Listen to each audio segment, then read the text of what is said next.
Are Chaos Knights of Khorne any good?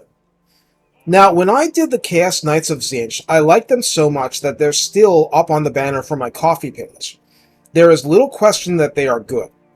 Rather, the issue is, how good are they with the cavalry boosts in patch 3.1? Let's dive in. Please like, subscribe, and comment, and consider donating to my coffee page. I need all the support you can give. Arigato. Now, these knights aren't a carbon copy of the Tzeentch ones. Their shields are only common quality with a 30% missile block chance. Armor is a beefy 130. Speed is still very respectable at 70. Leadership is 75.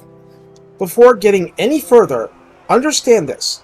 These Chaos Knights are shockingly hard to kill. Any enemy not sporting a very specific counter is going to have a very difficult time trying to peel them off. These knights can surround and pound for long periods, operating like a mobile anvil. This may leave you feeling like you're trapping an enemy between anvils on every side, and that's not far off. Melee attack is 44 base, and these are flaming attacks which may be more of a detriment than not against certain opponents. Melee defense is 47, which is pretty darn high for cavalry.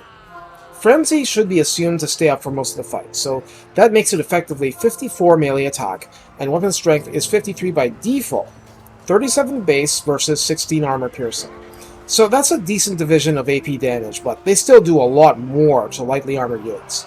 There is no splash damage, so what you see is what you get out of the 60 models on Ultra. Finally, the charge bonus is a respectable 44. Add 10% to those numbers if Frenzy is up. And mass, it's 1200 per unit, which is not light. I'm explaining this for a specific purpose. There are two big pieces to using these Chaos Knights. Understanding what can't kill you effectively, and understanding what you can kill effectively. As it turns out, you can still chip away and help out even with targets that aren't ideal, and they're still tough as nails Chaos Warriors. And they have speed now. They're not as good at simply trampling things like the Chaos Chariots, but they are a lot better at mopping up archer units just because there's more of them. So there's more opportunity to make attacks against favorable targets. Thus, you have a combination of extremely decent staying power, speed, and a damage profile that goes from okay to fantastic, depending on what you're fighting. The charge bonus rewards aggression, though you have the option of charging less and expending that fatigue in melee. If the enemy can't get rid of you, you'll stick like glue until the job's done. Maybe a little too much like glue. Let me go back for a second and mention the mobile anvil concept, because they're larger than man-sized, they're actually pretty huge cavalry. Chaos Knights will tend to pin in place enemy chariots and similar annoyances, but they're especially clinging with infantry.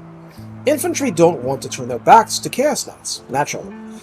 It's at least possible to pull Bloodletters back and have them charge back into the fight, something that I'm rarely able to get away with in this game. But Bloodletters have a charge bonus of 30. That's quite high for infantry, so there is a point to that tactic. Now, the changes in 3.1 hugely benefit the Chaos Knights when charging into formations. The thing is, 60 models means you're more likely to get stuck in a unit than chariots with much fewer entities. I didn't show much of the Chaos Knights versus High Elf Spearmen and Archers because the enemy melted too fast. On the other hand, Empire Greatswords and Swordsmen outnumbering my forces made for a great show, but my Bloodletters eventually melted, and the Chaos Knights were punished in prolonged melee with armor-piercing troops.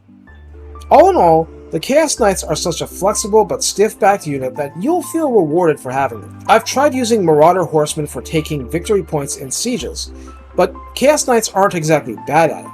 The downside is that certain maps are so large that it takes the Chaos Knights too long. Instead, I've had success pushing the Knights in through an alternative gate and having them crash into the sides and back of the main enemy force while my infantry engage that force from the front. Basically, the Chaos Knights of Khorne are so reliable and flexible, you almost have to actively try to get them killed in order to do so.